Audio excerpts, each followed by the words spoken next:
Nah ini yang paling penting ini ya, orang Manggar ini paling penting. Yang punya utang semoga Allah lunaskan hutangnya. Aminmu panjang banget tuh. Panjangnya aminmu menggambarkan panjangnya penderitaanmu.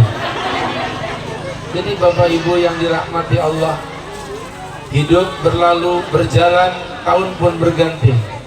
Malam hari ini Isra Mi'rajnya spesial karena berada di tahun yang baru, dengan semangat yang baru, di bulan yang baru, dengan istri yang solihah, yang lama. Ibu kalau ngomong lama berarti ada yang baru, itu barangan aja. Yang solihah. Ini bapak-bapak nggak berani. Beda kalau ustadz nih ngomong depan istri apa adanya, Pak. Umi, bismillahirrahmanirrahim. Abi mau kawin lagi, Abi mau poligami. Syaratnya satu, apa Abi? Istri kedua harus lebih cantik daripada kamu. Terus kenapa sampai sekarang Abi belum nikah lagi? Hei, masalahnya mencari yang lebih cantik dari kamu tuh nggak mungkin ada.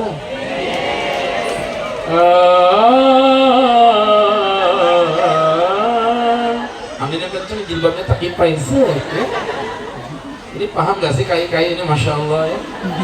Ini orang Al-Ikhlas tua-tua, semua gak ada yang muda gitu.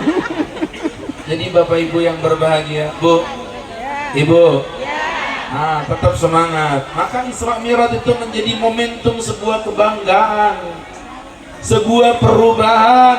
Banyak orang kalau ngomong Isra Mi'raj pasti langsung tiba-tiba Nabi terbang. Jarang yang membahas Isra Mi'raj dari sabab musabab, apa yang menyebabkan Isra Mi'raj terjadi, padahal ada ratusan hikmah yang akan kita dapatkan jika kita membongkarnya dari awal. Ternyata Isra Mi'raj berawal dari sebuah kesedihan. Nabi Muhammad sedih, Bu, diuji oleh Allah dengan wafatnya dua orang yang paling dicintai baginda Kanjeng Nabi Muhammad SAW. Yang pertama adalah istri tercinta Sayyidatuna Khadijah bintil Khuwailid Al-Kubra. Belum lagi ditambah dengan wafatnya paman tercinta, yaitu Abu Thalib, Abu Janda sembarangan. Abu Thalib. Kalau Abu Janda musuh saya tuh. Ya, jadi Bapak Ibu yang dirahmati Allah Subhanahu wa taala, kembali ke laptop. Ini namanya Abu Thalib. Dua orang inilah yang mensupport dakwah Nabi. Jadi jangan Bapak berpikir kok Nabi ditinggal mati aja sesedih itu. Bukan masalah keluarga Nabi, Bu. Ini bukan tentang soal cinta, Pak. Ini tentang pendakwah Nabi Muhammad ini. Dakwah disupport dengan dua perkara. Yang pertama adalah Abu Thalib mensupport dari sisi politik, sedangkan Khadijah mensupport dari sisi dana. Karena orang dakwah nggak jauh-jauh dari dua perkara ini. Makanya mohon maaf ya, para umaro, Bapak Lurah, Bapak RT, Bapak Camat, Bapak Wali Kota harus dekat dengan masjid. Kalau enggak susah, Pak. Bapak masih ingat bagaimana kekuatan pemerintah dalam menentukan ibadah yang ada di Masjid Al-Ikhlas masa pandemi. Pemerintah bahkan bisa menutup masjid loh, masih ingat tidak? Saking kuatnya. Na'udzubillah tsumma na'udzubillah. Andai kata balik papan dipimpin oleh orang yang zalim, na'udzubillah.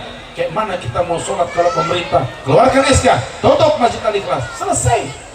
Tapi untungnya pemimpin kita, pemimpin orang-orang yang salih, yang dekat kepada Islam. Nah ini makanya orang Islam jangan alergi dengan politik. Anak Bapak Ibu jangan jadi ustadz semuanya. Harus ada yang menjadi calon pemimpin masa depan dari Masjid Al-Ikhlas. Yang apa menjadi kebutuhan Masjid Al-Ikhlas, insya Allah Allah mudahkan. Mohon maaf Pak ya, mohon maaf Ibu yang berbahagia dimuliakan Allah. Dakwah tanpa politik akan terasa berat, hadirin. Makanya orang Islam harus sadar tentang perpolitikan. Nih poin satu, ingat dulu lokalisasi yang ada di Jakarta yang paling mewah itu Pak, apa namanya itu? Ini ada membernya di sini ternyata. Bukan Atlas, ada yang lebih ngeri lagi. La ilaha illallah, apal semua dia. Alexis di demo mati-matian. Saya dengar kabar itu, Bu. Mohon maaf ya Pak Ustadz ya. Itu satu perempuan tuh untuk ukuran short time.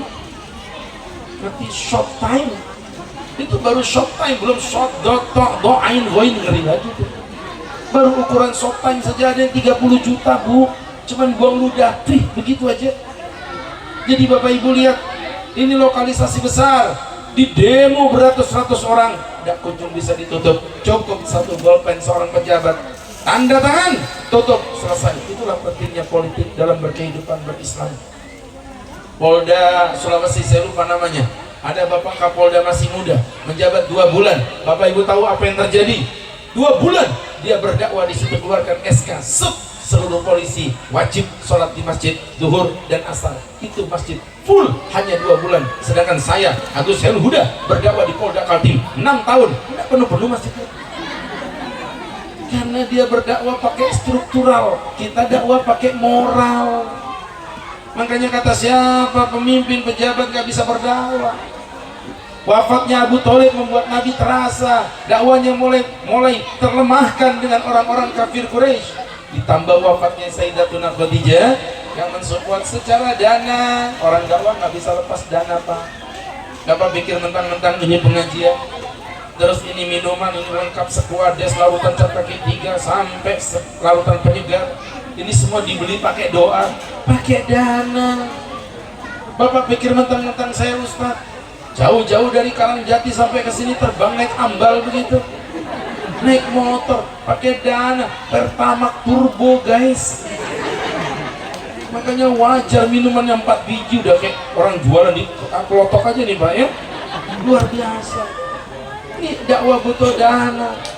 Bapak Ibu pikir nih lampu kemerlap kayak model diskotik ini pakai dana.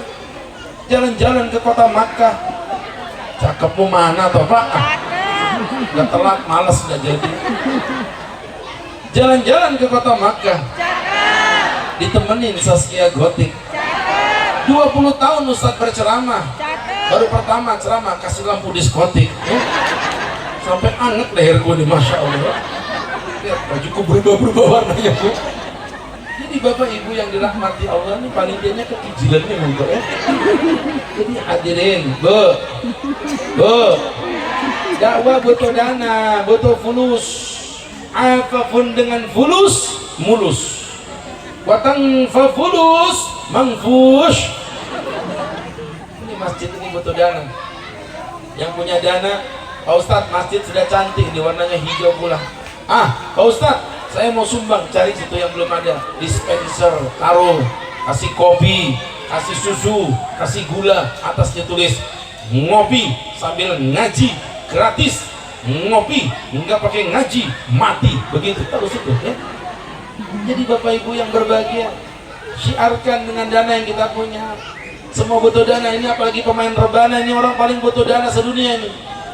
Iya, makanya tiap tampil selalu itu ya dana, ya dana, ya dana, ya dana, oh ya dana, ya dana, dana terus yang diminta ya. Jadi Bapak Ibu yang dirahmati Allah bu, dengan wafatnya 2 orang ini Kanjeng Nabi merasa sedih. Bukan cuma sedih secara cinta, tapi dakwah Nabi melemah. Orang kafir menghinakan Muhammad. Abu Thalib mati, Khadijah mati, bentar lagi kau yang mati Muhammad, Islammu akan hancur. Nabi sedih pak. Dalam kesedihan itu Allah tidak ridho. Allah turunkan malaikat Jibril membawa baginda Nabi untuk jalan-jalan. Obatnya orang sedih itu jalan-jalan. Jadi kalau istri bapak itu udah tantrum ngomel gak ada habisnya, panjang mat wajib mutasil gak pernah napas, jangan diceramain pak. Orang stres diceramain, deh kamu tuh yang sabar, gak bisa. Orang kalau stres itu obatnya diajak jalan-jalan ke BSB, belanja tas yang mahal, baju preview Rabani, Elzata, Zoya, Safira, Masita, Sisesa, betul? Kencang aja mulutmu kalau kayak begini bu ya. Jadi bapak ibu diajak jalan-jalan. Oh iya, kalau diajak jalan-jalan Masya Allah, Insya Allah hati akan lapang. Bapak ajak ibu yang stres pergi ke BSB, dalam waktu 5 menit akan terjadi keajaiban, stresnya hilang, pindah ke bapak-bapak. Serius ya. Jadi bapak ibu yang dirahmati Allah Subhanahu wa ta'ala, termasuk panitia yang menyediakan kipas belakangan ketika ustadz sudah berkeringat, yang dirahmati Allah Subhanahu wa ta'ala. Untung kau sediakan, hampir kubuli sudah tadi ya. Jadi panas bu di sini bu, serius bu. Ini kena lampunya nggak jelas ya, cenut leherku ya. Udah kayak ini loh, terapi apa sih pakai lampu itu? Ada di rumah sakit itu yang disetrum lampu dari belakang. Jadi bapak ibu, bu, fisioterapi namanya itu. Ini hadirin, dengan wafatnya dua orang ini Nabi bersedih. Allah tidak ridha, Allah turunkan Isra Mi'raj sebagai hiburan untuk kekasih kita Muhammad sallallahu alaihi wasallam. Makanya ayatnya cakep banget Pak. Ya, ayat Isra Mi'raj, ayat Isra surat Al-Isra ayat 1, Mi'raj ada pada surah An-Najm di mana Allah berfirman, Bismillahirrahmanirrahim. Subhanalladzi asra bi'abdihi laylan minal masjidil harami ilal masjidil aqsa alladzi barakna hawla. Maha suci zat alladzi yang asra memindahkan bi'abdihi hambanya yang bernama Muhammad bin Abdullah minal masjidil haram, dari masjidil haram ilal masjidil aqsa alladzi barakna haulah, menuju ke masjidil aqsa yang diberkahi di sekelilingnya. Buat apa ya Allah? Buka kuping lebar-lebar, buka kuping lebar-lebar. Linuriyahu min ayatina, kami ingin menunjukkan tanda-tanda kebesaran kami. Kenapa Allah menunjukkan kesempurnaannya? Ini bahasa manusianya Pak. Allah itu unjuk gigi. Allah mau ngasih tahu, hei manusia, kau lecehkan nabiku, kau hinakan nabiku, ikan bawal, ikan teri, ente jual, ane beli. Ikan bandeng, ikan gabus, yang paling ganteng Ustadz. Sudah itu maksudnya. Jadi Bapak Ibu yang dirahmati Allah Subhanahu wa ta'ala, artinya menjadi sebuah perjuangan, menjadi sebuah kebesaran Allah yang muncul dari kesedihan. Nabi dihinakan, pulang dari Isra Mi'raj, Nabi kumpulkan orang kafir Quraisy. Ya masyarul Quraisy, semalam aku diisrakan oleh Allah dari Masjidil Haram menuju Masjidil Aqsa. Orang kafir Quraisy ketawa, Muhammad, kamu pikir kami bodoh? Maka Palestina PP 1 bulan baru nyampe. Kamu 1 malam bisa nyampe PP Palestina, bohong kamu, itu pendusta kaum Muhammad. Nabi Muhammad terus gimana cara aku membuktikannya? Udah Muhammad, nggak usah banyak ngomong. Kalau memang kamu pernah ke sana, aku baru pulang dari sana.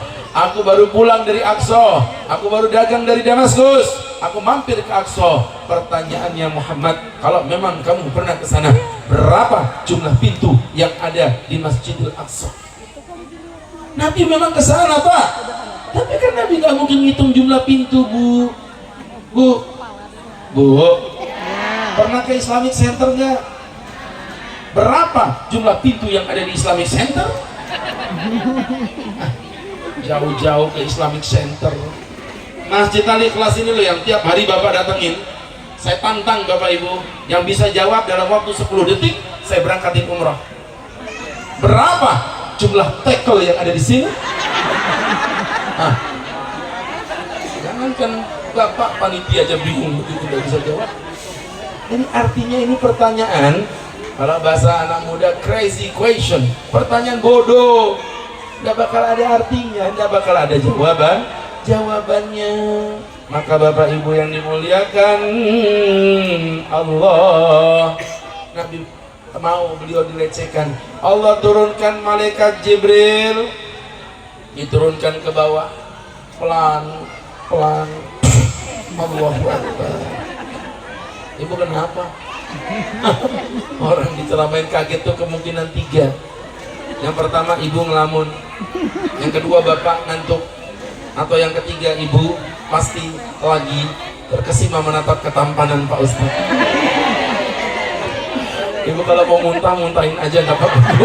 Pasti ibu bandingin sama yang itu, ini kok ganteng, yang mukanya kok ini diedit Bu, udah gitu kayaknya ditarik ke atas nih, mukaku jadi lonjong begini, gak jelas panitia Pak ya. Jangankan ibu, aku aja pangling, siapa itu depan itu? Ini ditarik ini, editnya ditarik, set begitu, makanya mukanya lonjong. Ini kelihatan berwibawa Pak. kala-kala caleg sudahlah. Ini kan mulia Pak Ustadz, wajahnya dipajang di depan. Ini mulianya cuma 2 jam. Selesai acara ditutup, taruh gudang, itulah tadi buat tatakan yang beli kambing di sini kan. Terus mukaku mau injek-injek gitu Pak. Oh hajar memang baru tahu rasa. Jadi Bapak Ustaz kalau tahu, saya pernah datang ke masjid. Ustaz, izin tak mohon doanya. Kenapa? Ini syukuran panitia kurban. Ayo berangkat. Orang pada makan semua, pada motong daging. Ustaz tua kok kayak pernah kenal muka yang ini. Mukaku tuh diinjek-injek gitu loh Pak. Astagfirullah, memang kuile. Jadi Bapak yang dimuliakan Allah. Ya hadirin yang dimuliakan Allah. Ini Nabi Muhammad akhirnya bilang, pintunya ada sekian, jumlahnya begini, warnanya begitu, atasnya begini. Bahwa orang kafir yang tadinya melecehkan Nabi justru menjadi orang yang pertama kali berikrar membenarkan Nabi, bersyahadat di depan Nabi, dan dia pun berkata, nashhadu bi annaka Muhammadan Rasulullah, kami bersaksi bahwa engkau Muhammad adalah utusannya Allah Subhanahu wa ta'ala. Diikuti oleh orang banyak, semuanya bersyahadat Pak. Inilah hakikat Isra Mi'raj, berawal dari kesedihan. Pelajaran yang pertama dari Isra Mi'raj, di tahun yang baru ini, kalau dapat musibah, dapat ujian, jangan cemen. Jadi orang yang punya semangat. Kalau ngantuk, ambil kopi kiainya, bawa ke belakang, nggak masalah. Nanti sisanya taruh situ lagi. Jadi aku bekas-bekas kalian gitu, nggak apa-apa. Jadi Bapak Ibu yang dirahmati Allah, Bu, tetap semangat Bu ya. Apapun ujian menerpa, nggak apa-apa. Emas mulia bukan karena berkilau, emas mulia karena dia ditempa, dipukul, dibakar, dicetak hingga dia menjadi logam yang mulia di hadapan manusia. Manusia mulia bukan karena manusia, tapi manusia mulia karena dia ditempa dengan ujian. Masalahnya bukan terletak pada masalahnya, masalahnya bagaimana menjadikan masalah bukan masalah untuk kita. Ulangi kalau bisa. Masalahnya bukan menjadi masalahnya, masalahnya bukan terletak pada masalahnya, tapi masalahnya bagaimana menjadikan masalah bukan masalah buat kita. Ayo kalau bisa kopiku ambil sudah, nggak apa-apa. Pak, masalahnya bukan terletak pada masalahnya, karena ada orang diuji, ini diuji, yang ini juga diuji, tapi efeknya berbeda. Kalau memang masalah menjadi masalah, harusnya dua-duanya dalam penderitaan. Tapi ada orang diuji, yang ini menderita, yang ini bahagia. Ada. Masalahnya bukan terletak pada masalahnya, tapi masalahnya bagaimana menjadikan masalah bukan masalah buat kita. Saya kasih contoh aja Bu ya. Bu, dua wanita sama-sama ditinggal suaminya pergi kawin lagi. Nih, yang satu depresi, stres, gantung diri, mati. Ini namanya perempuan, kalau bahasa Jermannya itu bebungolan. Kalau bebungolan ada, ini namanya orang bodoh. Kayak mana nggak bodoh kau mati di neraka, di azab suamimu, enak-enakan kawin lagi, bodoh. Tapi ini lihat nih ibu-ibu ahli kelas Manggar Baru, masya Allah, tabarakallah. Ditanya suamimu kawin lagi, nggak ada sedih, jangan sedih, dia malah senyum. Suamimu kawin lagi loh mbak, ya gini. Stres juga itu loh ya. Bapak yang dimuliakan Allah Subhanahu wa ta'ala, nggak sedih kamu Bu ditinggal suamimu kawin lagi? Dengar jawabannya, Pak Ustadz, ngapain aku sedih mikirin laki-laki bajingan seperti itu? Kalau dia aja terlalu bodoh untuk meninggalkan aku, kenapa aku tidak terlalu pintar untuk melupakannya?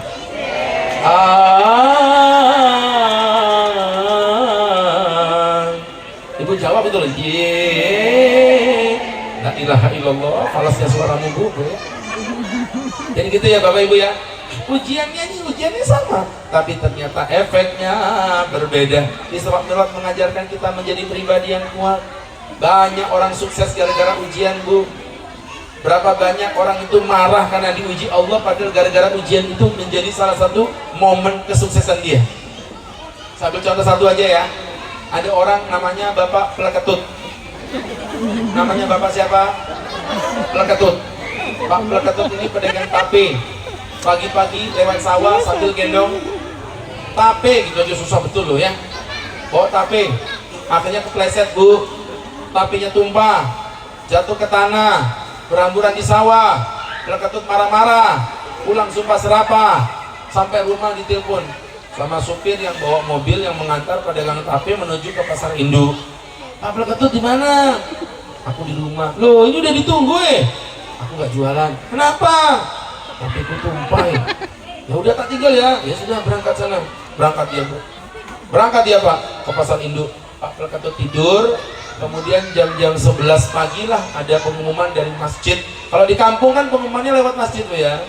Kayak di kampung-kampung itu pengumuman lewat masjid. Ting ting ting ting. Diberitakan kepada seluruh warga kampung bahwasanya seluruh pedagang tape di desa kita telah meninggal dunia selain Bapak Peleketut. Terima kasih.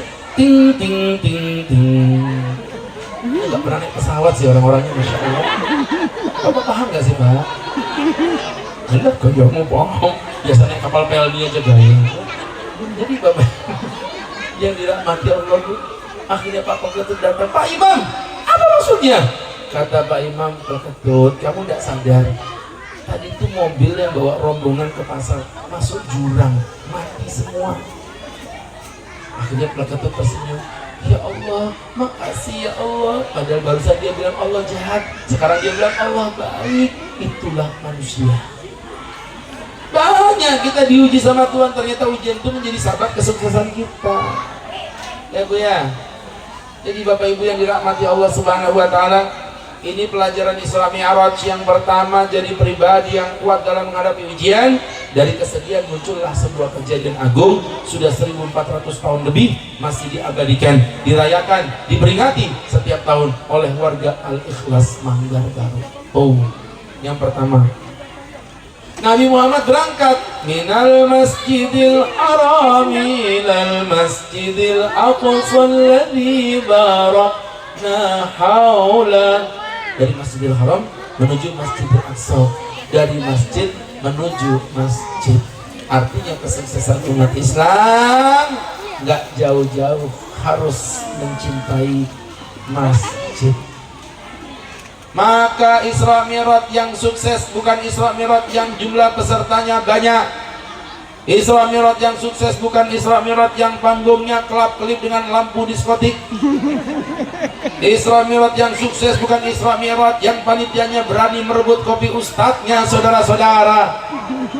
Isra Mi'raj yang sukses adalah Isra Mi'raj yang jumlah peserta Isra Mi'rajnya sama dengan jumlah yang besok subuh sholat di Masjid Al-Ikhlas.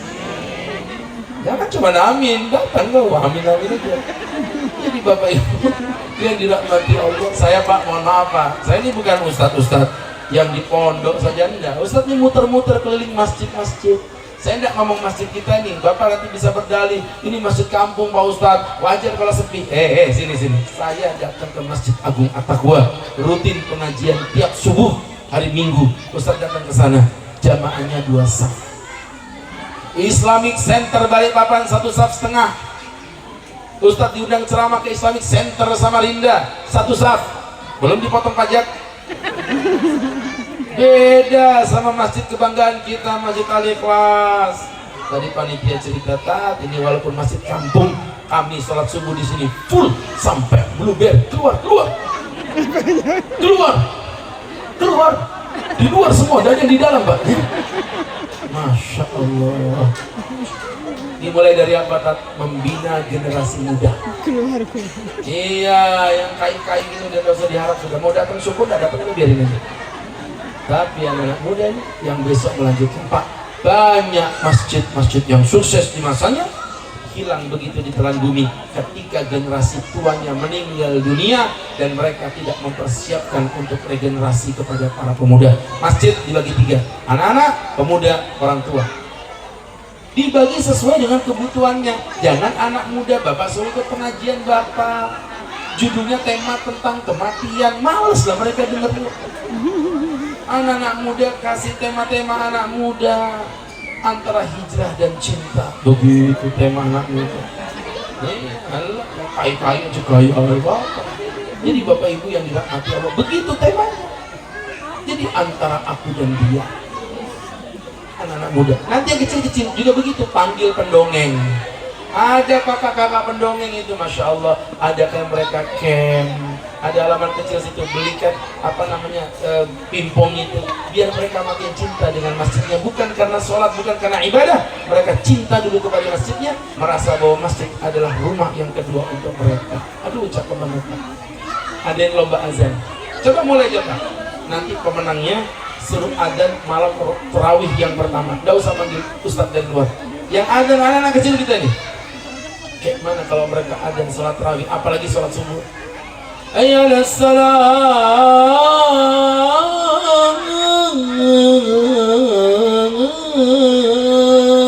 Satu manggar baru bangun semuanya. Allah ya Karim. Indahnya, apalagi nanti anak muda yang imamin anak-anak muda begini, lagunya juga lagu-lagu imamnya muda. Bismillahirrahmanirrahim. Mak bapaknya di kamar, ya Allah nak, indahnya suaramu. Alhamdulillahirabbil alamin. Ya Allah ya Karim, diintip lewat jendela gini Pak. Ternyata TV belum dimatikan. Masya Allah. Ini Bapak Ibu yang dirahmati Allah Subhanahu wa Ta'ala, anak-anak muda, generasi muda. Suruh mereka cinta kepada masjid. Ya teman-teman yang dirahmati Allah, penyakitnya masjid itu cuma 3 Pak. Saya nyebutnya dengan istilah 3K. Apa 3K Pak Ustadz? K yang pertama kebodohan. Maksudnya apa? Ketika masjid cuma fokus untuk beribadah, tapi tidak membuka majelis-majelis ilmu, buat pengajian fikih. Gak usah ngundang ustadz dari Karangjati kejauhan, mintanya kopi lalu tancap kaki 3, penyegar coklat segar skuades, susah. Belum lagi nanti minta lampu diskotik dia ya. Cukup panggil satu-satu pas ke sini. Ada kajian fikih rutin ya, berjenjang pelajarannya. Kita nggak bisa jadi orang baik kalau nggak punya ilmu. Niat berbuat baik belum tentu jadi baik kalau kita nggak tahu cara berbuat baik. Cara berbuat baik itu ya harus ilmu. Bu, sholat zuhur berapa rakaat Pak? Bapak sekali lagi tak tanya nggak jawab, aku pulang sekarang juga, serius Pak ya. Dari tadi ditanya gini, ngopi dulu Bapak, ya Allah. Saya ulangi lagi untuk kedua kalinya, awas ya. Sholat zuhur berapa rakaat Pak? Nggak usah bentak, biasa aja. Pak, Bu, ada orang alif kelas sholat zuhurnya 6 rakaat. Ada 6 rakaat. Bu, sini Bu. Apa tak? Kenapa kau sholat zuhur 6 rakaat tadi? Maaf Pak Ustadz, saya lagi banyak dosa. Lah terus apa hubungannya? Aku lagi mengikuti program akselerasi percepatan taubat Pak Ustadz. Niatnya baik apa jelek? Niatnya baik apa jelek? Baik. Caranya benar apa salah? Diterima Allah apa tidak? Itu maksudnya. Ini bukti kalau niat berbuat baik saja belum tentu jadi kebaikan kalau kita tidak tahu bagaimana cara berbuat baik. Lagi saya kasih contoh lagi. Ustadz ketemu dengan sepupu. Mbak, apa kabar? Sehat-sehat? Api-api dek, sini dek. Wah, cipika-cipiki berpelukan. Niatnya silaturahim. Gak ada yang salah. Tapi sepupu ini mahram gak sih?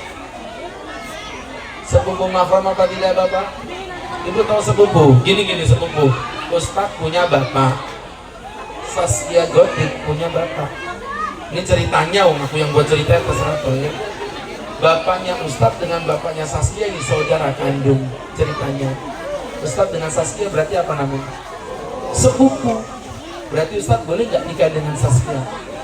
Enggak boleh, udah punya suami kok, sembarangan aja. Kalau nggak punya suami boleh? Boleh. Ya, menikah dengan sepupu di dalam Islam diperbolehkan, walaupun beberapa ulama memakruhkan. Kalau bisa mencari yang lain, tapi secara hukum Islam boleh. Berarti dia bukan mahram, berarti nggak boleh buka aurat. Faktanya sekarang ini ada 3 perempuan yang berbahaya untuk rumah tangga kalian ibu-ibu. 3 perempuan ini waspadalah. Yang pertama sepupu. Bu, suami bu dekat dengan perempuan nggak apa-apa, tapi itu sepupunya, keluarganya sendiri. Padahal dengan sepupu itu bukan mahram. Yang kedua, pembantu. Kadang ibu begitu, lakinya dekat dengan perempuan lain, ibu marah. Dekat dengan pembantu, satu rumah berdua-duaan dengan pembantu. Halatat, suamiku tuh saudaranya tinggi, nggak bakal mau dia sama perempuan pembantu. Nggak mungkin, Tat. Bu, jangan begitu. Laki-laki ini makhluk paling fleksibel di muka bumi. Nggak ada tali, kabel pun jadi, guys. Dalamnya lautan, ada yang tahu. Dalamnya sarung, siapa yang tahu? Saudara-saudara, ya. Ini Masya Allah. Bapak Ibu yang dirahmati Allah, jelas ya. Hanya belajar, Bu. Dan yang ketiga siapa, Bu? Yang paling berbahaya adalah ipar adalah Allahu Akbar. Bisa kompak begitu. Hanya waspada teman-teman yang berbahagia. Itu contoh bahwa niat baik saja belum tentu jadi baik. Ada perempuan dandan cantik untuk suami berpahala atau tidak? Perempuan dandan depan suami pahala apa tidak? Ibu akhirnya berdandan menyenangkan hati suami, ibu lakukan sulam alis. Tahu sulam alis? Ini benang nih dijahit sini. Itu sulam alis. Bukan. Sulam alis itu alisnya dipikir diganti dengan tato, Pak. Ini niatnya baik. Padahal dilaknat sama Nabi, double laknat, 2 kali laknat. Yang pertama, kau kerik itu bulu alismu, itu namanya names. La'anallahu namisa wal mutanamisoh. Semoga Allah melaknat perempuan yang menames dan yang dinames. Ditato, itu namanya wasyam. La'anallahu wasimat wal mutawasimat. Semoga Allah melaknat perempuan yang menato dan perempuan yang ditato. Tidak ada manusia ditato, laki haram tato, perempuan haram tato. Satu-satunya yang boleh ditato itu cuma toilet. Tato. Kalau toto itu makanan yang orang Makassar itu. Coto yang buat mengabadikan momen itu cekrek. Foto yang mainannya anak kecil ya takut. Kok ibu kayaknya paling paham gitu, Bu, ya? Jadi teman yang dirahmati Allah Subhanahu wa Ta'ala, jadi pelajaran untuk kita bersama. Makanya niat baik belum tentu baik. Ternyata sulam alis haram, Bu. Kemarin itu istri ngomong, Abi, tetangga kita tuh kan wajahnya biasa aja. Kenapa? Itu sekarang jadi cantik. Kenapa? Dia tuh sulam alis. Saya udah tahu nih kode-kode. Saya bilang, Mi, maaf ya, nggak boleh, haram, dosa. Tapi nampak cantik, Bi. Buat apa kau nampak cantik di dunia tapi kau tak jumpa dengan Abi di akhirat?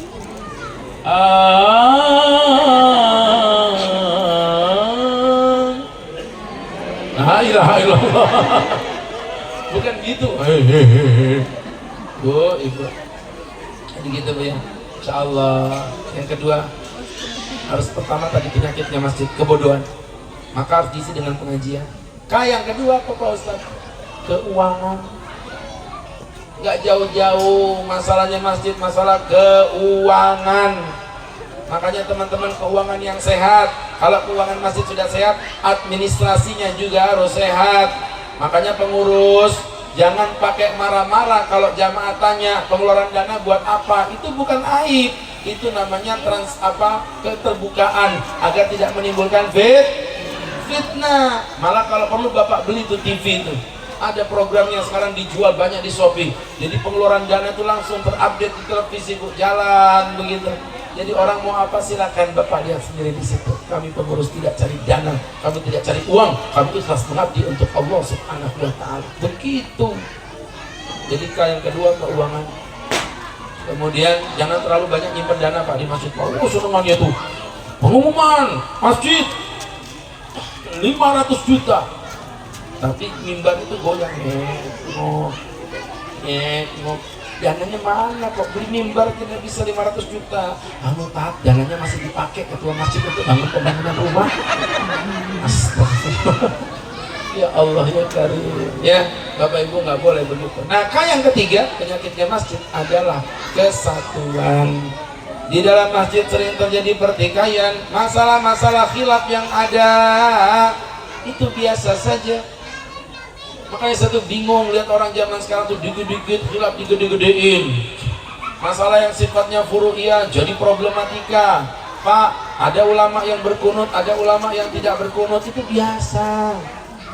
Gak usah aneh-aneh, khilaf sudah ada sejak zaman dahulu kala. Bahkan kalau kita telusuri ilmunya, pendiri Nahdlatul Ulama Kiai Haji Hasyim Asy'ari dengan pendiri Muhammadiyah Kiai Ahmad Dahlan, itu satu garis keilmuannya tembus di Kiai Bangkalan. Sama, satu keilmuan sudut pandang yang berbeda. Kadang orang nabrak jatuh bruk depan masjid, tolong Pak, kaki saya sakit. Kamu NU apa Muhammadiyah? NU Pak. PKB apa P3? PKB Pak. PKB-nya Gus Dur apa Muhaimin? Mati orang ini Pak. Ditolong dulu. Jangan suka begitu. Mohon maaf ya Pak ya. Masalah khilaf ya Allah ya Karim. Saya tuh sering bilang sama jemaah, kita ini punya pendapat. Jamiah Nahdlatul Ulama itu mengikuti 4 madhab, tapi tarjihnya memang ke madhab Imam Syafi'i. Sedangkan teman-teman Muhammadiyah sama ikut 4 madhab, tapi tarjihnya mengikuti majlis tarjih.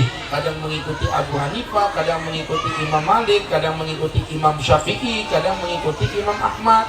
Yang penting jangan ikut Imam Samudra, itu aja. Jadi Bapak Ibu yang dirahmati Allah, lah dulu tuh ada Kiai NU Bu, ceritanya tuh Kiai NU. Beliau ini Masya Allah punya teman dekat Kiai Muhammadiyah. Pas menjelang buka puasa, undanglah Kiai Muhammadiyah ini. Setelah diundang sama Kiai Muhammadiyah, Kiai Muhammadiyahnya datang, diundang Kiai NU, disuruh ngimamin sholat tarawih. Kata Kiai Muhammadiyah tuh, aku nggak nyaman Pak Kiai, aku kan Muhammadiyah, ini makmumnya NU. Oh makmumnya tulen, NU tulen. Ada salah satu suku lah, saya nggak mau nyebut nama sukunya. Ada salah satu suku, inisial pun tidak akan saya sebutkan. Jadi Pak Ustadz, kami di suku kami itu luar biasa, ke NU-annya kuat. Saya bilang memang kuat betul NU-nya loh. Kalau di tempat kami itu yang namanya NU sudah harga mati Pak Ustadz. Saya nggak nyebut nama lo ya, nggak nyebut nama lo ya. Sampai tetes darah penghabisan kami tetap NU Pak Ustadz. Kepala jadi kaki, kaki jadi kepala, dia remak cong begitu. Jadi kalau dari nadanya sih kayak Bugis Mamuju ini Pak. Jadi Bapak Ibu yang dirahmati Allah Subhanahu wa taala, akhirnya Kiai Muhammadiyah ini orangnya baik hati. Noleh ke belakang, Bapak-bapak, mohon maaf ya, saya ini orang Muhammadiyah. Saya biasa terawih 11. Jenengan ini kan orang NU. Biasanya kan 23. Tapi monggo, ini mau 11, 23 saya pasrahkan ke jenengan. Orang Madura dilawan, kata mereka. Kami sampai tetes darah penghabisan tetap 23 Pak Kiai. Nggak mau kami 11. Ya sudah, serapopo. Saya mau 23. Kiai Muhammadiyahnya juga top markotop. Ngimamin 23. Tapi Kiai Muhammadiyahnya ini keren. Baru 8 rakaat itu sudah 1,5 jam. Noleh ke belakang, bapak-bapak izin, ini mau lanjut 11 apa 23? Kayaknya 11 saja, kami sudah nggak kuat lagi Pak Kiai. Mendadak jadi orang Muhammadiyah Bu. Jadi Bapak Ibu yang berbagi, artinya apa? Persaudaraan dijaga. Ustaz, aku orang NU, bangga NU, boleh. Aku Syafi'i tulen, mantap. Tapi bukan hak kita untuk menghina orang lain. Ya, sehingga teman-teman kesatuan masjid jangan sampai terpecahkan. Masjid Al-Ikhlas, Masjid NU, boleh. Tapi bukan maknanya melarang orang selain NU masuk ke dalam masjid. Kalau orang lain datang, Anda sebagai tamu, hormati kami. Ada juga orang datang sebagai tamu, buat kerusuhan. Nah ini yang problem orang begini, provokator namanya. Ya masing-masing masjid sudah punya pengurus, jangan diganggu gugat. Nah inilah kesatuan. Penyakit masjid 3K. K yang pertama apa tadi Pak? Kebodohan. Berarti obatnya sering-sering adakan pengajian. K yang kedua apa tadi Bu? Keuangan. Maka keuangannya harus yang bersih, tertata rapi, tidak boleh ada fitnah di antara kita. K yang ketiga adalah kesatuan. Umat Islam haruslah bersatu. Ini ada juga orang yang dikit-dikit bid'ah. Kami tidak pakai ulama Pak Ustaz. Apa itu Syafi'i, Muhammadiyah, Imam Ahmad ada. Kami langsung Rasulullah Shallallahu Alaihi Wasallam. Oh gitu ya. Jadi kamu tidak pakai ulama? Enggak. Langsung dari Quran hadis. Ya, karena Quran hadis pasti benar. Oke, saya mau tanya, hukum makan anjing apa? Haram Pak Ustaz. Nabi bersabda, dapat ulama, kullu nabi minas siba faklu haram. Apapun yang bertaring haram dimakan. Jadi langsung dari hadis ya. Hadis. memakan hewan yang di laut halal. Nabi bersabda, wa tahurun ma'uhu hilun maitatuhu, air laut itu suci airnya, halal bangkainya. Jadi semua yang di laut halal. Jadi anjing haram, hewan di laut halal, anjing laut. Hah? Dibilang anjing laut, dibilang laut bus sembarangan bapak ya. Itu ada pasal pidananya loh bapak ngomong anjing tadi, di penjara 3 tahun bapak lo. Jadi bapak itu yang dirahmati Allah. Bingung dia, kenapa kau bingung? Kau tahu dalil tapi kau tidak tahu tentang cara menggunakan dalil. Ada ilmunya, ilmu usul fikih, belajar dulu. Jamak bainal adillah, tarjih bainal adillah, nasakh mansuh, am mutlaq muqayyad, dalil Quran, hadis, ijma, qiyas, sadu dara'i syalu man qablana, qaul al-madinah, istiqsan. Gak usah dilanjut, bapak tak paham juga tuh ya. Pokoknya begitu. Itu ada ilmunya. Jadi teman-teman yang dirahmati Allah Subhanahu wa taala, ini poin yang ketiga dari Isra Mi'raj. Kemudian yang keempat, pembuktian kebesaran Allah, linuriyahu min ayatina. Allah mau ngomong, manusia, Islam ini bukan agama yang keren-kerenan saja. Makanya mukjizat terbesar Nabi bukan seperti Nabi Musa yang bisa menghidupkan orang mati, bukan seperti Nabi Isa yang bisa membelah lautan menjadi 2, bukan seperti Nabi Nuh alaihissalam yang Masya Allah, tabarakallah, beliau bisa membuat perahu yang begitu besar. Bukan. Mukjizat terbesar Rasulullah SAW adalah Quranul Karim, Quran yang mulia tentang ilmu, sains dan teknologi. Makanya saya pernah ditanya sama seorang non-muslim, Ustadz ini kan jadi seorang Islam. Ya iyalah, bapaknya Ustadz orang Islam, ibunya orang Islam, keluarganya orang Islam. Maaf Tati ya, maaf. Andai kata Ustadz lahir dari kalau keluarga non-muslim, Ustadz paling juga non-muslim. Saya bilang tergantung. Ya, maaf. Sebelum saya dulu belajar, betul saya Islam karena bapak mamaku orang Islam. Tapi setelah aku sudah dewasa, sudah berakal, ketika aku udah kuliah ke Al-Ahqaf University, aku belajar ilmu mukjizat Al-Quran dan aku menjadi muslim. Bukan karena bapak mamaku orang Islam, tapi kutemukan banyak ayat-ayat di Quran yang sangat tidak masuk akal jika ini buatan Rasulullah SAW. Tidak mungkin Nabi Muhammad yang buta huruf, yang tidak mengenal tentang huruf, Nabiul Ummi, bisa mengarang sebuah kitab sains yang luar biasa. Sampai hari ini Quran tidak terbantahkan, Pak. Saya contoh satu simpel aja yang paling gampang. Teori tentang oksigen. Makin tinggi tempat, oksigen itu makin menipis apa menebal? Enggak sekolah kayaknya orang-orang. Saya ulangi lagi ya. Sabar ya Allah. Saya ulangi lagi. Makin tinggi sebuah tempat, oksigen makin menipis atau makin tebal? Menipis. Makanya kalau di dataran tinggi, napas kita menggap-menggap, Pak. Saya dulu pernah di Yaman tuh, namanya ibu kota Yaman, Sonaa. Itu tinggi sekali, Bu. Main bola 20 kali 20 menit aja, Pak. Nggak ada 45 kali 2 tuh, nggak ada.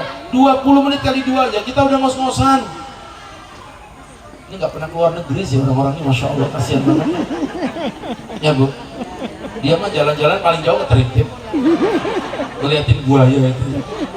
Jadi Bapak Ibu yang dirahmati Allah Subhanahu wa ta'ala, makin tinggi, makin tipis. Nah, ini kan Bapak Ibu tinggalnya di 2026. Makanya itu wajar di zamannya AI, di zamannya Google, di zamannya YouTube. Bayangkan Nabi Muhammad tinggal 1400 tahun yang lalu. Terus di Quran ada ayat bunyinya begini, perhatikan. فَمَنْ يُرِدِ اللَّهُ أَنْ يَهْدِيَهُ يَشْرَحْ صَدْرَهُ لِلْإِسْلَامِ. Barang siapa yang Allah inginkan pada dirinya kebaikan, artinya Allah jatuh cinta kepadanya, Allah akan berikan lapang hati di dalam hatinya, hidayah menerima Islam. وَمَنْ يُرِدْ, tapi barang siapa yang Allah inginkan ayyudillahu, Allah ingin sesatkan dia, yaj'al sadrahu dayyiqan haraja, Allah akan jadikan dadanya sesak. Sesaknya kayak apa? Coba buka kuping lebarnya, lebar-lebar kuping ini buka. Ka'annama yas'adu fis sama,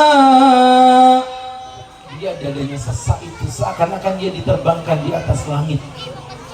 Pak, kalau saya dengar begitu nggak kaget. Memang benar, karena di langit itu nggak ada oksigen, makanya dia ada sesak. Tapi kayak mana ulama, para sahabat yang hidup ribuan tahun yang lalu, yang mereka tahu makin naik di langit itu dada makin lapang. Makanya Superman tuh aman aja, dia kenapa-napa. Dia kan Sunggoku laporan ke dewa langit, nggak ada sesak. Iya, kenapa Pak Ustadz? Karena pikirannya dongeng. Islam bilang di langit kau udah bisa nafas, nggak bisa nafas. Itu di pesawat kalau nggak dikasih oksigen bantuan nggak bisa nafas kita, Bu. Ya Allah. Dan itu yang ngomong Kanjeng Nabi dari Al-Quran Al-Karim 1400 tahun yang lalu. Tahu dari mana Muhammad bin Abdullah Sallallahu Alaihi Wasallam bahwa di atas langit tidak ada oksigen. Nah, sampai di titik ini aja. Sekarang saya mau tanya, Bapak Ibu yakin kebenaran Islam itu dari orang tua kita atau karena memang Quran menunjukkan kebenarannya? Monggo silakan dipelajari. Ini satu sampel saja yang saya ambil. Banyak kalau saya mau bahas semuanya, teman-teman yang dimuliakan Allah. Makanya kejadian Isra saja dulu kan nggak dipercaya sama orang. Mana mungkin dari Mekah Palestina satu malam, mustahil. Sekarang saya mau tanya, sekarang ini Isra dari Mekah Palestina satu malam mungkin nggak?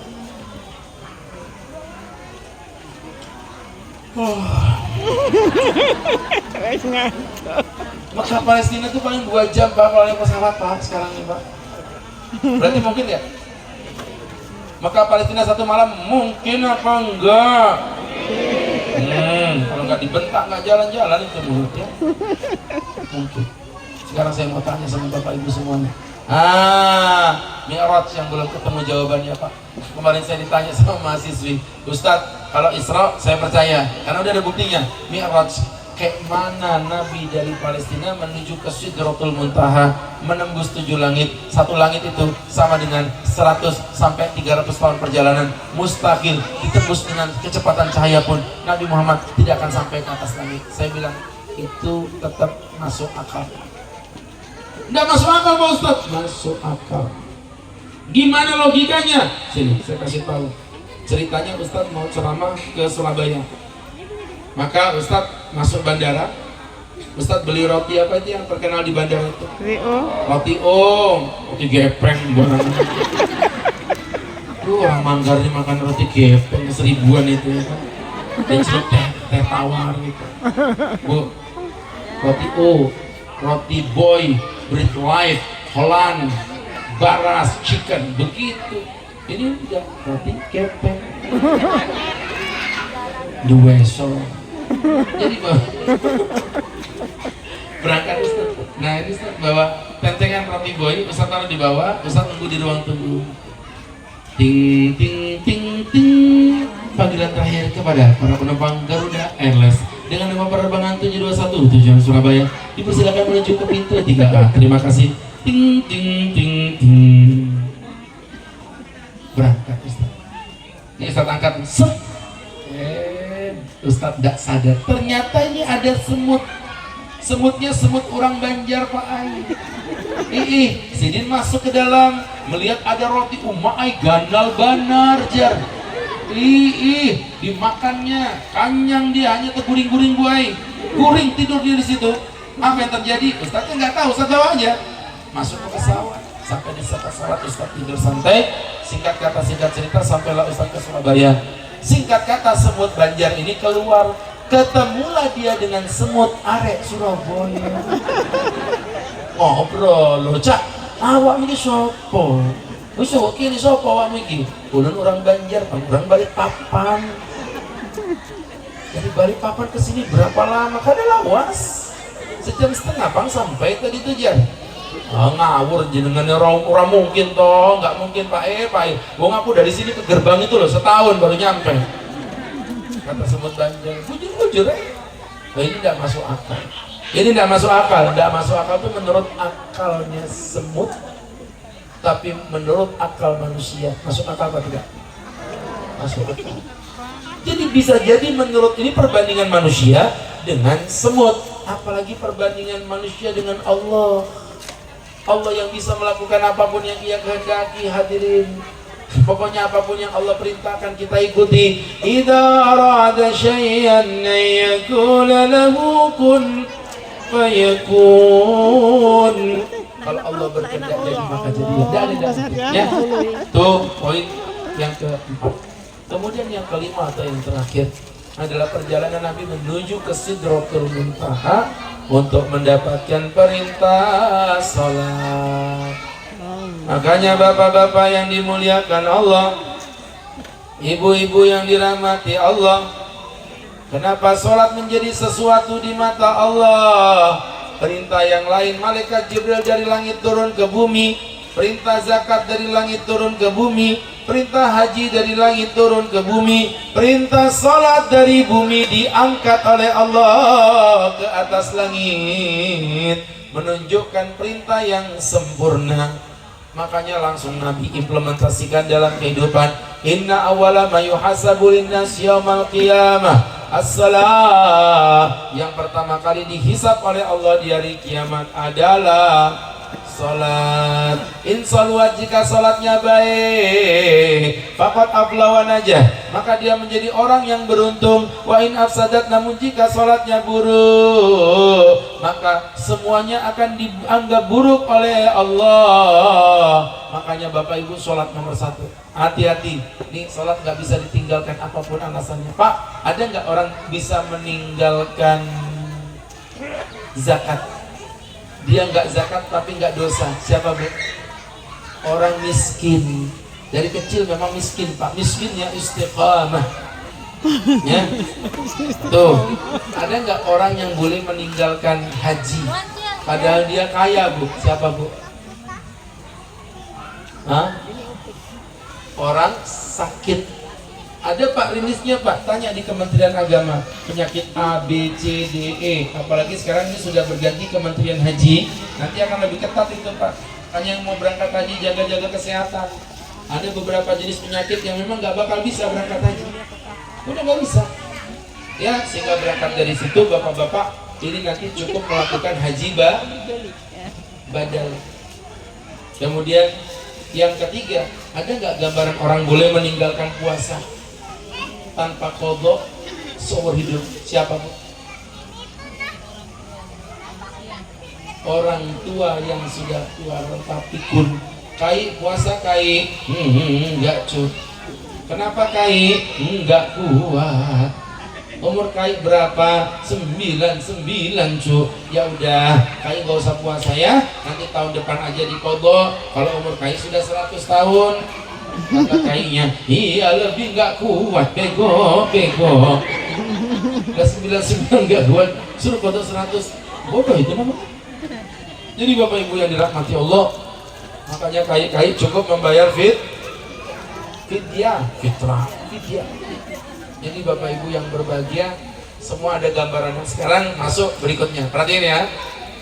Carikan satu contoh orang hidup di muka bumi selama nyawa di kandung badan, selama otak masih berfungsi, yang boleh meninggalkan sholat.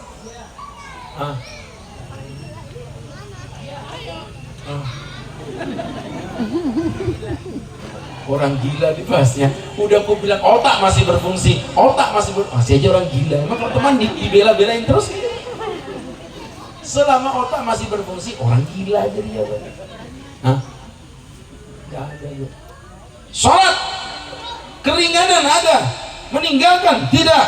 Sholat berdiri, kakiku keselalu Pak Ustaz, duduk, pantatku bisulan, tidur miring, tanganku kecepit pintu, tidur telentang, punggungku ketabrak gojek, pakai isyarat, aku stroke tidak bisa gerak, pakai hati tidak berfungsi, panggil Ustaz, kita sholati, berarti sudah mati.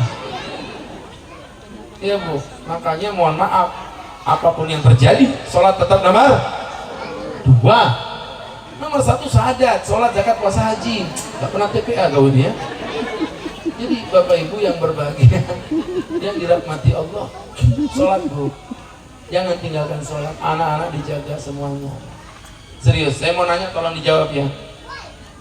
Orang makan, sapi juga yang kenceng toh. Orang tidur, sapi juga Orang minum, sapi juga minum. Orang sholat, sapinya enggak. Berarti yang enggak sholat seperti sapi. Ibu yang ngomong bukan saya. Ibu sholat, lakinya enggak sholat, ibu biarin. Berarti tiap malam ibu tidur sama sapi. Bapak sholat, istri enggak sholat, bapak biarin. Berarti tiap malam bapak kumpul sama sapi. Anaknya anak jadilah keluarga sapi yang berbahagia. Nah, sholat nak, mau gitu. Tahu mau tuh. Ya Allah, sholatnya nanti anak-anak dibangunin.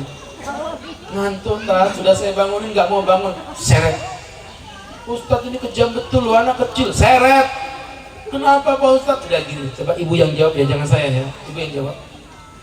Na'udzubillah. Na'udzubillah. Anak ibu berada tidur di kamar dikelilingin api, Bu. Dikelilingin api, na'udzubillah. Ibu bangunin, nah bangun nak, kebakaran. Terus dia gini, ngantuk Bu. Demi Allah, ibu jawab, ibu biarin atau ibu seret? Nah, itu sudah. Sebagaimana kau selamatkan anakmu dari api dunia, selamatkan juga anakmu dari api akhirat. Karena api dunia hanya 1/70 dibandingkan dengan api akhirat. Nyala Ustaz. Paham ya? Bangunin anak-anakmu sholat berjamaah. Iya Bu, ya. Jadi teman-teman yang dirahmati Allah, bapak-bapak sholatnya di masjid. Laki-laki yang sholat di rumah itu laki-laki yang sholihah.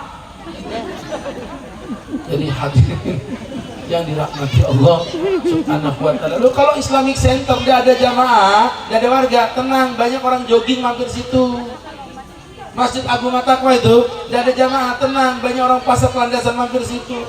Kalau orang ahli kelas, orang sampingnya nggak sholat, siapa yang mau sholat di sini, Bu? Ya, makanya ini masjid kampung namanya. Orang kampung lah yang berkewajiban untuk mengisinya. Jangan sampai nanti masjid, masya Allah, sepi. Hati-hati, Pak Ustadz, sholatnya harus yang bagus ya. Gimana sholat yang bagus? Sholat yang bagus harus punya konsep khusyuk yang mapan. Gimana sholatnya biar khusyuk Pak Ustadz? Ada 3. Yang pertama, apa itu? Ada 3. Yang pertama, apa itu? Ada 3. Yang pertama, apa itu? Sabarlah Bu. Kalau Ustaz, Ibu pikir saya lagi begayaan, lagi mikir nih Bu. Lupa lah kita jadi setengah. Jadi Bapak Ibu yang dirahmati Allah, yang pertama adalah ma'rifatut tarjamah. Mengenal atau mengetahui arti bacaan sholat. Sholat itu doa. Doa itu minta.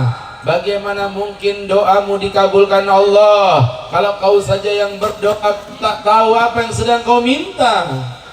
Ayo coba berpikir Pak. Orang berdoa itu asal bahasa Arab aja. Ada baca amin.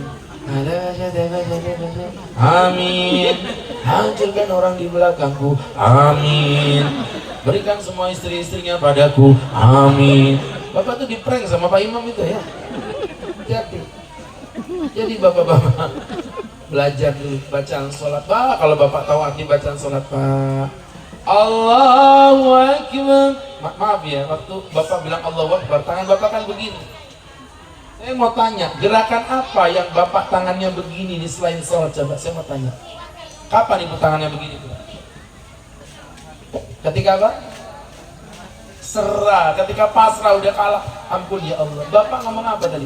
Allah maha besar, tapi tangan bapak berpasrah. Allahu Akbar. Ya Allah, aku kalah sudah ya Allah. Aku pasrah, Engkau yang maha besar ya Allah. Itu sampai di situ aja udah gemeter kita Pak, serius. Kalau kita tahu artinya. Tapi dasar nggak tahu artinya ya sekenaknya aja dia.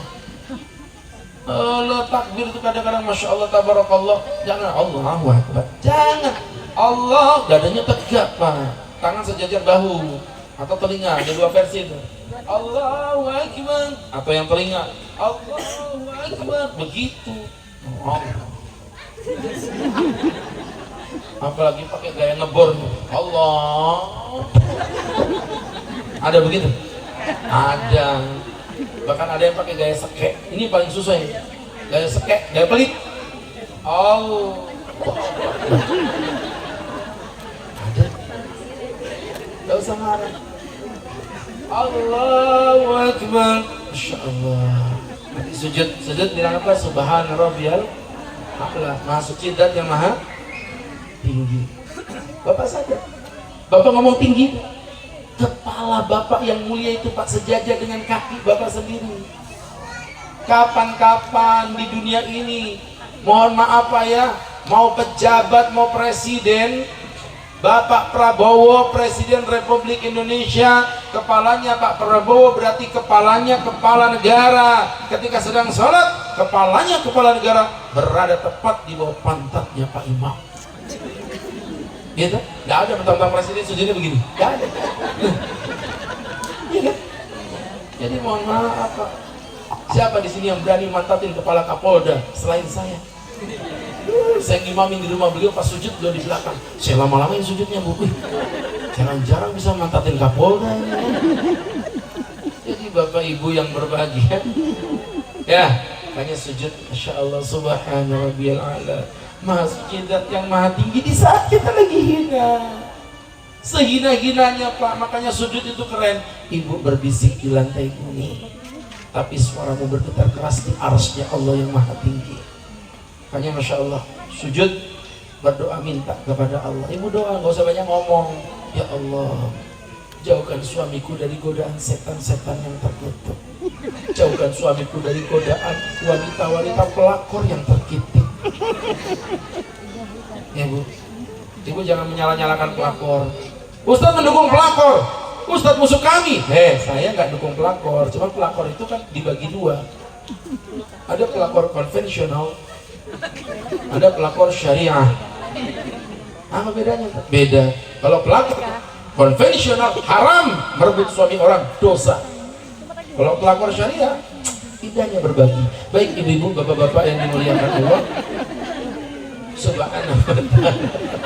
Masih tidak sadar ya? Jadi bapak ibu yang berbahagia, ya Bu, Masya Allah. Nanti salat yang khusyuk, pelajari terjemahan artinya ya. Yang kedua, salat harus yang khalis. Apa khalis Pak Ustaz? Bening. Tidak boleh membawa beban. Makanya di dalam Islam dikatakan la salata inda hadratit ta'am. Tidak ada salat ketika berhadapan dengan makanan. Wala huwa yudafiul akhbatan. Tidak boleh pula salat dalam kondisi menahan buang air kecil maupun buang air besar. Makruh. Salat ngempat lapar. Ini misal contoh, mohon maaf ibu-ibu yang dirahmati Allah, mau minum, terdengar adzan, minum dulu. Idza wudi'a baina ahadikum 'asya, jika diletakkan di hadapanmu makanan, terdengar adzan, makan dulu. Tapi enggak ada contohnya, ini kering betul. Ya, biasanya kan ada kayak buah-buah apa gitu. Enggak mau, biasanya Isra Mi'raj tuh ada pakai, walaupun enggak dimakan biar cantik, ini kok kering kayak apa. Ini teman-teman yang berbahagia. Allah kayak mubarak ya Allah. Makasih. Jadi bapak, ibu-ibu yang dirahmati Allah, begini ini bercanda loh, minta buah ya dikasih buah betulan, minta kopi ya dikasih kopi betulan. Untung mulut itu gak kepleset minta istri, dibawain istri betulan. Tapi memang saya suka kopi Ibu. Saya dulu tuh menggemar minuman gini loh Pak. Ini saya senang ini, dulu. Setelah saya Masya Allah ngelihat ternyata luar biasa Pak. Ya mohon maaf Bu ya, ini nggak ada hubungan dengan merek, saya nggak ngomongin merek ini. Pokoknya minuman apapun, minuman-minuman yang awet saji dan memiliki tekstur manis yang luar biasa, ditinggalkan Pak mulai sekarang Pak. Aduh, banyak anak-anak kecil tuh kena cuci darah gara-gara minuman-minuman begini. Ya udah, dulu saya suka minum-minum yang manis, sekarang lebih suka kopi aja. Dulu suka minum yang manis, tapi saya sudah sadar bahwa yang manis aja ternyata belum tentu setia, tapi yang setia udah pasti manis. Ya. Lebih baik minum kopi walaupun pahit, karena kopi pahitnya mengajarkan kita candu untuk mengerti bahwa pahitnya merindu dan manisnya menunggu. Jadi teman-teman, ini ngimpi opo, gue dede begini Masya Allah. Gak ada yang muda orang Manggar Baru. Baik. Jadi teman-teman yang dirahmati Allah Subhanahu wa ta'ala, Ibu ya. Sholat gak boleh bawa beban. Sholat ngempet gak bakal khusyuk Pak. Coba Bapak praktekin. Allahu Akbar. Bapaknya Adunya itu sepupuan sama aku. Bapaknya pucuk ya? Iya. Pucuk. Kenikmatan teh ada di pucuknya. Teh pucuk. Mudah-mudahan imamnya baca surat pendek. Ya Allah.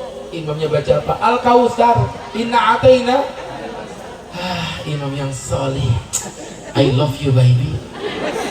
Imamnya baca waladhdallin amin. Bismillahirrahmanirrahim. Inna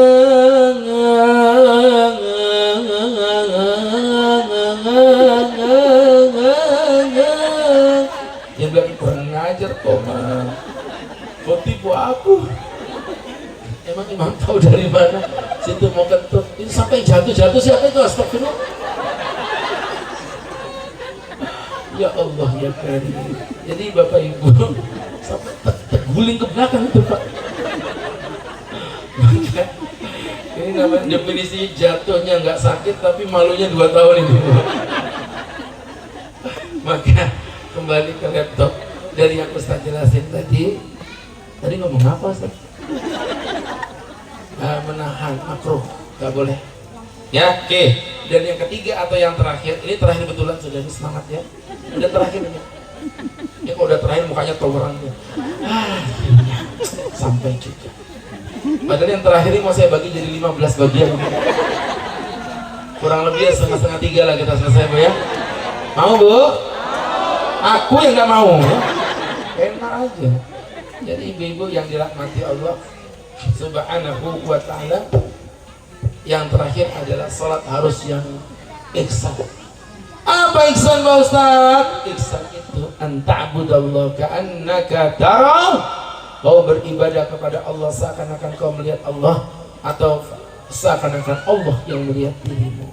Tuh, jadi sholat itu visual. Gini Pak, saya ajarin Pak. Bapak sholat ngadep ke bawah ya. Sholat itu nggak boleh ngadep depan sini, makruh. Noleh kanan, noleh kiri makruh. Dangak ke langit juga makruh, nggak boleh. Sholat ya, sholat kalau berdoa begini nggak apa-apa. Kalau lagi sholat nggak boleh dangak gini Pak. Layan tahiyan aqwamun arrafi absharum 'inda du'ai fi shalah. Hendaklah kau memberhentikan kebiasaanmu mendangak-dangak ketika lagi sholat. Aula tukhtafanna absharuhum, atau Allah akan membutakan mata kalian. Jadi nggak boleh sholat dangak. Terus gimana tak? Sholat itu menunduk ke tempat sujud begini. Bayangkan Allah ngeliatin kepala kita.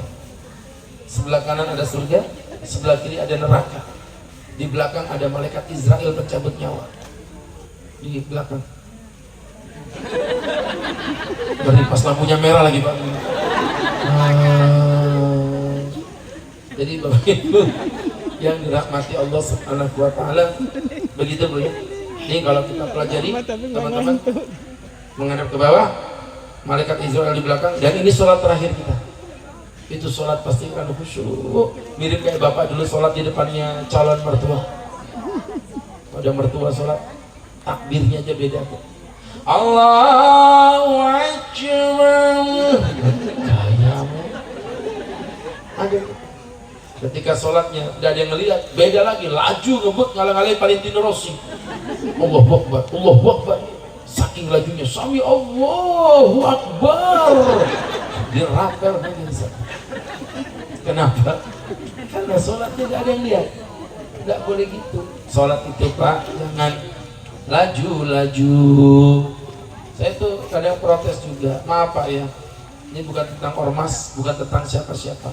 Sholat laju apapun ormasnya, itu nggak boleh. Apalagi kalau sampai hilang tumaknina. Masa ada tarawih 23 rakaat 7 menit selesai. Kayak apa sholatnya? Saya nggak percaya. Saya buka YouTube itu Bu. Ngeri Pak. Allahu Akbar. Tolin. Amin. Bismillahirrahmanirrahim. Yasin. Allahu Akbar. Mentul-mentul. Jentit-jentit. Gobek-gobek. Kewek-kewek. Tolin. Amin. Yasin. Allahu Akbar. Mentul-mentul. Jentit-jentit. Gobek-gobek. Kewek-kewek. Allahu Akbar. Begitu sholat apa ini? Iya Pak. Tapi juga jangan lama-lama. Yang sedang-sedang udah tahu tarawih 23. Saya kalau 11 Pak, saya panjangin ayatnya. Kalau 23 saya agak sedikit nyebut laju, tapi makhraj tetap terjaga. Bismillahirrahmanirrahim. Ini versi 23. Alhamdulillahirabbil alamin arrahmanir rahim maliki yaumiddin iyyaka na'budu wa iyyaka nasta'in ihdinas siratal mustaqim siratal ladzina an'amta 'alaihim ghairil maghdubi 'alaihim waladdallin. Versi 23. Kalau versi 11 bisa lebih panjang. Bismillahirrahmanirrahim. Alhamdulillahi rabbil alamin. Itu versi 11. Nah ini versi 23 tapi dibacanya versi 11. Alhamdulillahi rabbil alamin.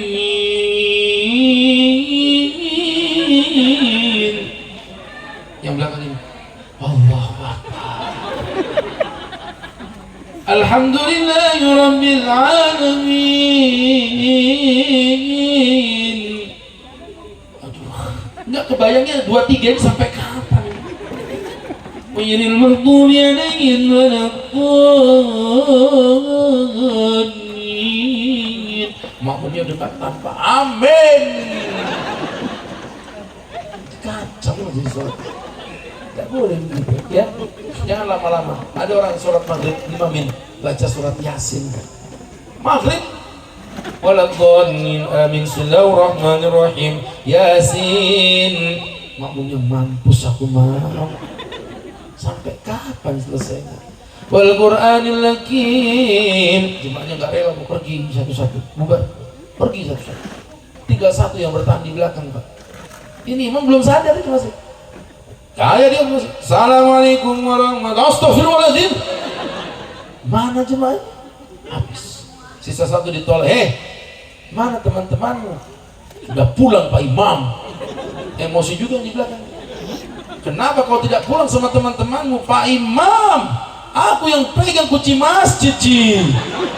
Kalau tidak pegang, aku tinggal juga. Kau dasar imam stres ya. Jadi fitnah ya. Makanya khairul umur awsatuha. Yang paling bagus itu yang sedang saja ya. Mudah-mudahan nanti Isra Mi'raj tidak membuat Bapak menjadi pintar. Isra Mi'raj tidak membuat Bapak jadi alim. Isra Mi'raj hanya memotivasi Bapak untuk belajar biar Bapak jadi orang pintar. Jadi habis Isra Mi'raj harus ada mutabaah. Harus ada tindakan lanjutnya. Tadi pengajian dihidupkan, syiar-syiar masjid diramaikan. Ya mohon maaf, jangan jadikan masjid sebagai gedung yang angker. Ibu-ibu mengadakan kegiatan walaupun tidak berhubungan dengan agama, selama tidak haram silakan. Anak-anak hebohkan mereka. Anak-anak ribut Pak Ustaz. Anak-anak ribut lebih bagus daripada tidak ada siapa-siapa di dalam masjid. Ya teman-teman yang dirahmati Allah, nanti dididik pelan-pelan Pak. Insya Allah saya punya binaan masjid di daerah BDS itu. Insya Allah Pak ya, sampai buat mesin ceklok saking seriusnya.